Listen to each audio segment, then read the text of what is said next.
the autonomic nervous system and your senses.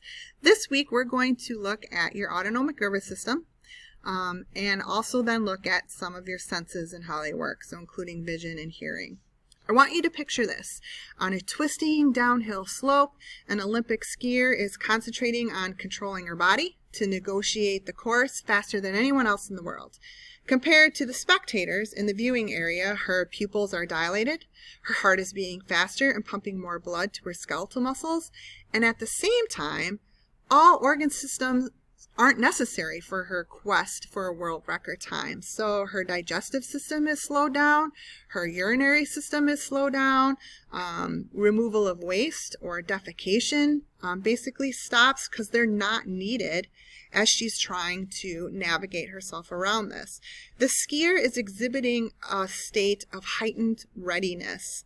Often we call this the fight or flight response because the sympathetic division of the anatomic nervous system is dominating over its counterpart, the parasympathetic system. When the race is finished and she stops to rest and eat, we end up with a flip in system domination. So the parasympathetic system becomes more dominant than the sympathetic system. So these two divisions of the autonomic nervous system really work together to control our response to various situations. We don't want to constantly be in the fight part, which is the sympathetic part of the autonomic nervous system. We don't want to be in that state all of the time. Imagine you'd be in a state of like freak out all the time. And vice versa, we don't want to be in a state of parasympathetic situations all the time either, because there are times in our lives where we need to be in this fight response. The sympathetic is active when we need a response, and the parasympathetic is active when we need some resting. So it's really a fascinating discussion about how these two systems work together in order to allow us to respond to certain events in our environment. The second part of this particular unit is going to look at our senses. So we are barraged continuously all day long with sensory information about the environment, both outside and inside of our bodies.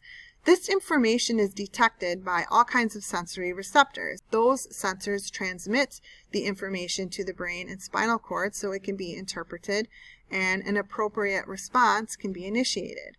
Sensory information comes from all kinds of receptors that are found in your blood vessels that can respond to stretch, taste receptors that respond to chemicals in the food that we eat, visual receptors which respond to light, and hearing receptors which detect and react to sound waves.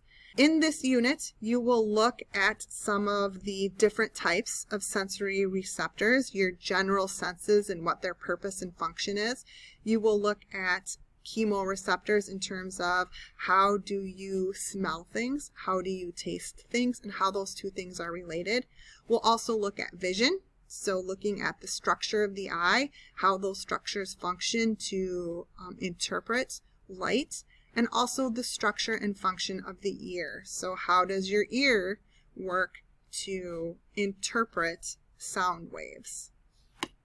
If you have any questions, feel free to let me know. This is the last unit in this particular semester, so congratulations, you're almost done. Have a fantastic week.